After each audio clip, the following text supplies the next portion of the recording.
Death changes everything. It changes your relationships. It changes your perspective, how you see the world. It changes you. If you are paying any attention, it changes you. Anyone who can walk away from an encounter with death on any level, but particularly a deeply personal one, is changed, whether for a minute or a lifetime. I was no stranger to death. I'd lost members of my family, and in a less literal sense, I endured the death of a marriage and deaths of dreams. But I was not prepared for the event that occurred on June 26, 2005, or any of the changes that would ultimately bring me to this point today. On that Sunday, I lost my son, an only child, Darren Winston Henderson II, as a result of a car crash. On our way home from his graduation ceremony, he fell asleep at the wheel and his car slammed into a grove of eucalyptus trees. He and one of his passengers failed to survive the injuries sustained in the accident. They were not the only casualties that day. 4 families were devastated and hundreds more friends were impacted by their deaths. This is a portion of my story only. As much as it's the story of the loss of my son, it's more the story of how walking that journey has shaped who I've become and how I attempt to live and lead in every aspect of my life. The lessons I've learned are available for you too. As horrendous as that day was, the immediate and longer term aftermath is that I have endeavored to live my life ever since with the paraphrased sentiment of Isaiah 61:3 that God has traded beauty for ashes. The days leading up to Theron's death were stressful. Much of it was the result of some poor decisions on his part that ended up with him entangled in the justice system. He was a high school senior, and I just wanted to get him graduated so that he could move on with his life, whatever that looked like. He'd gotten expelled from school, and I enrolled him in a private online program out of Southern California so he could get his diploma. We were butting heads. I see now with the benefit of hindsight, unnecessarily. But we got through it, and we made the trip down south for senior weekend, which included a prom and the graduation ceremony. Theron invited his girlfriend, his best friend, and his girlfriend. My sister, her son, and my parents also made the trip to support him and celebrate the accomplishment.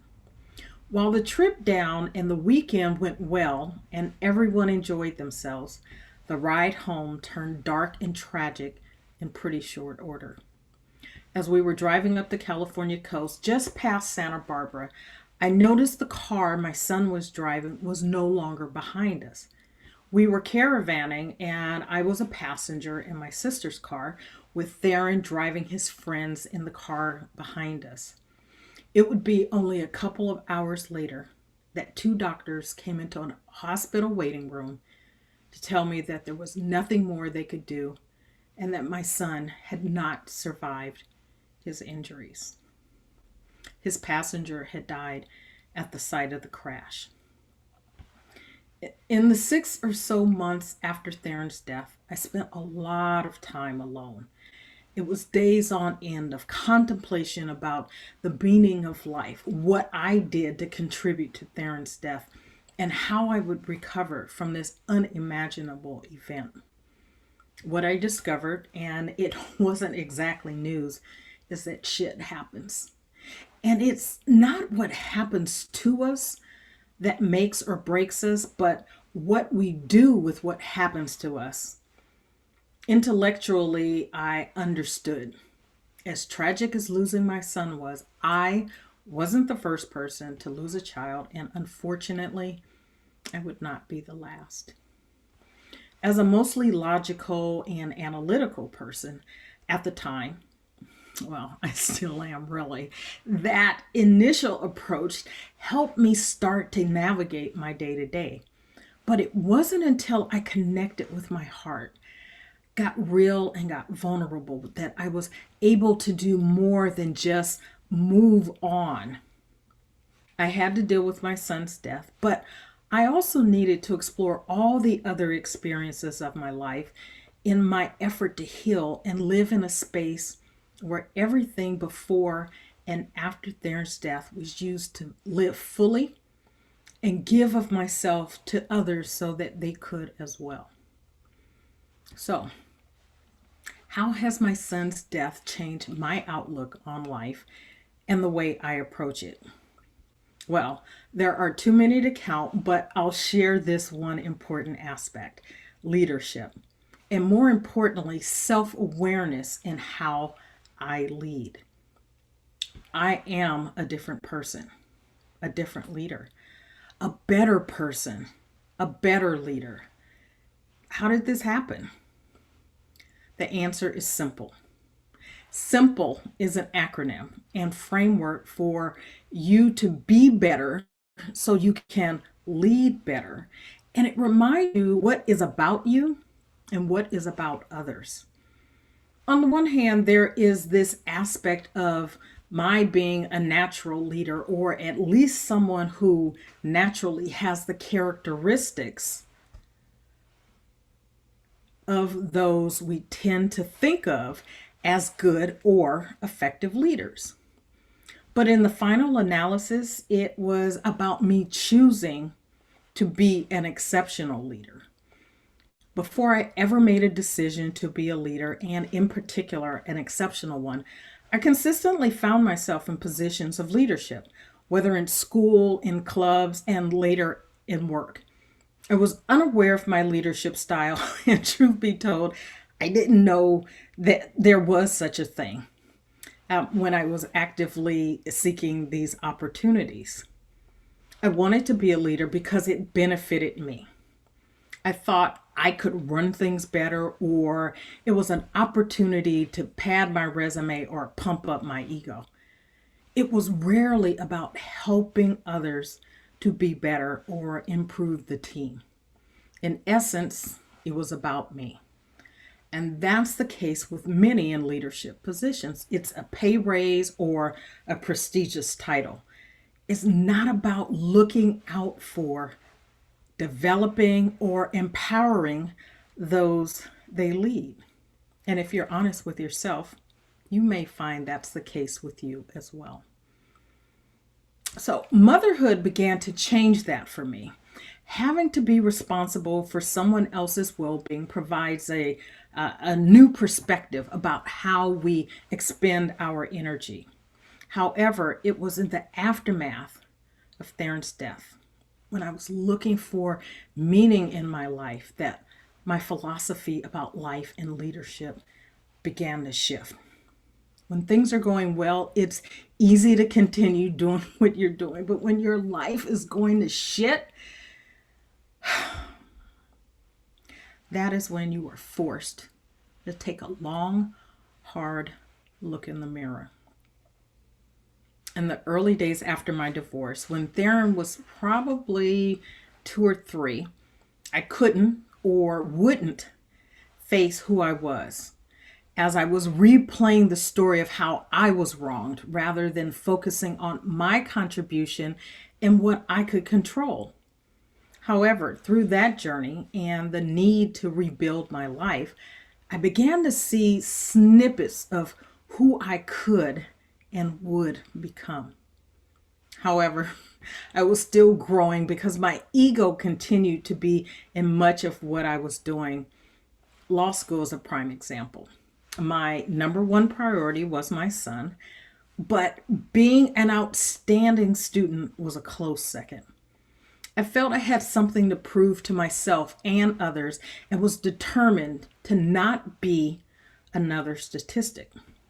I was extremely involved at school, joining more than my fair share of groups and activities. Unfortunately, at that time, I had yet to transfer the lessons I'm talking about now, about life not being about me, to school.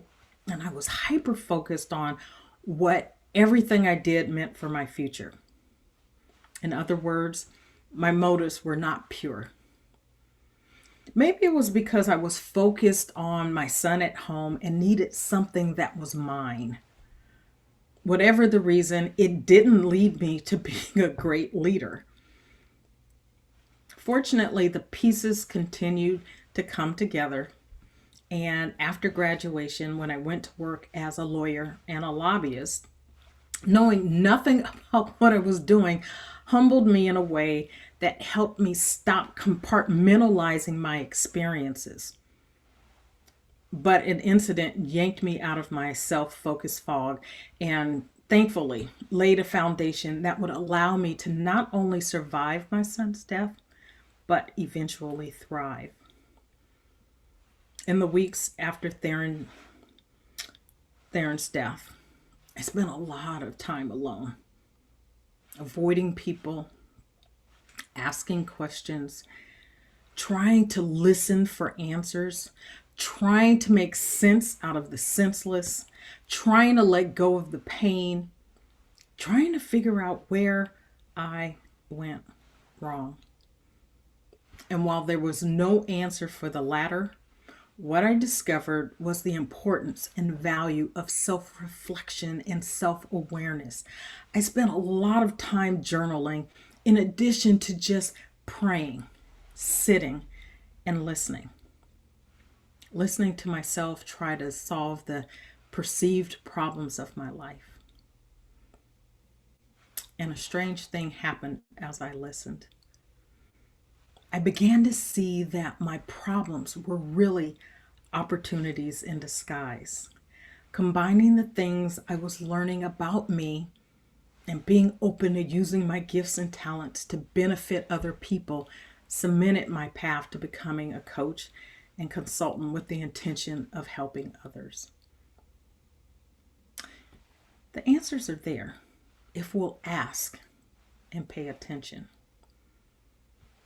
Early in my life, I operated from a place of logic, rarely using my heart and intuition. Out of the painful experiences of my life, most notably my son's death, I have learned, and I am still learning, to pay closer attention to the still, small voice that whispers God's wisdom.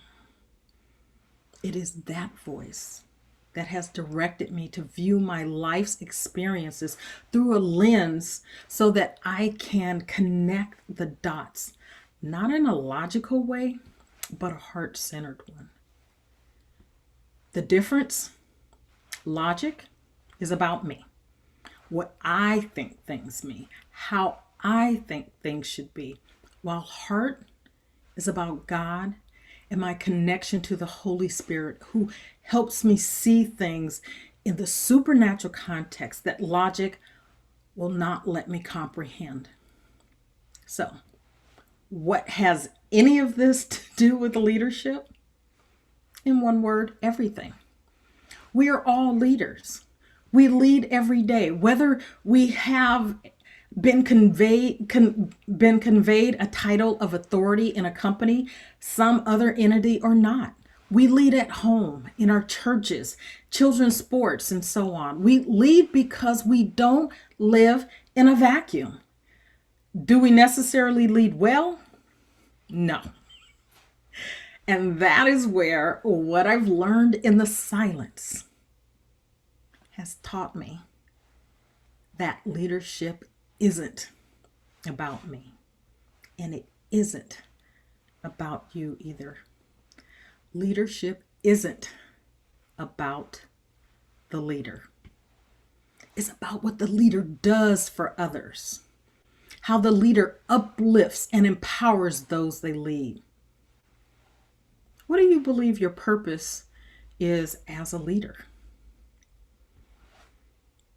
The key to leading well starts with your vision for the relationship you are in and whether you seek to influence or drag people kicking and screaming. Dragging people is not leadership, but the subtle art of pushing and pulling is.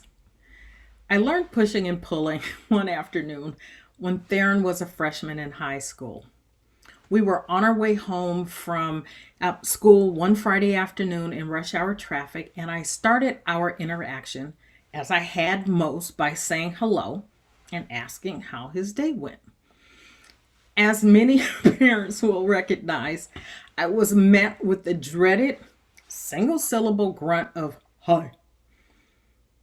For some reason that day, instead of trying to pull a coherent response out of him, I intentionally chose to simply leave it at hi. And a funny thing happened. On our hour-plus stop-and-go ride, Theron opened up. He talked almost the entire way home. It's about how it's done and the purpose.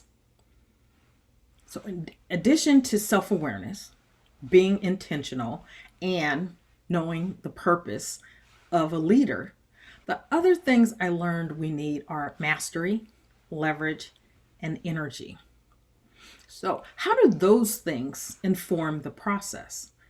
Mastery is not about just understanding self and leadership as a concept, but actually putting into action the lessons learned and constantly modifying, shifting, and improving where necessary.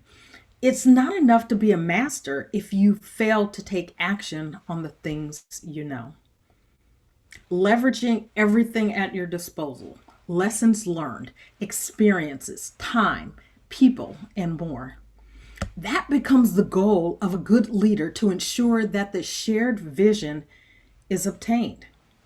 What's interesting here is how many leaders get caught on the wrong side of leverage because they end up out of alignment with their values, or at least professed values, and leverage unethically or immorally.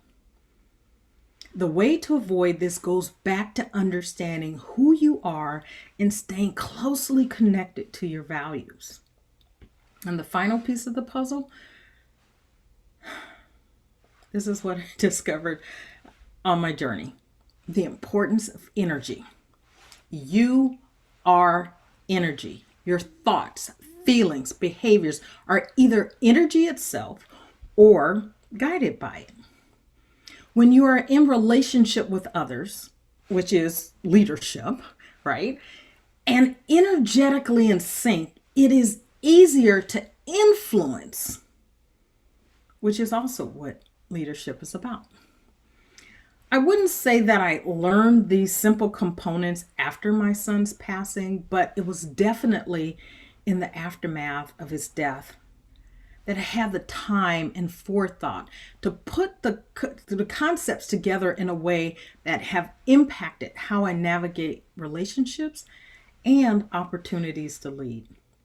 And now you can take the lessons from my life to help inform how you lead moving forward, remembering what is not about you as well as what is about you.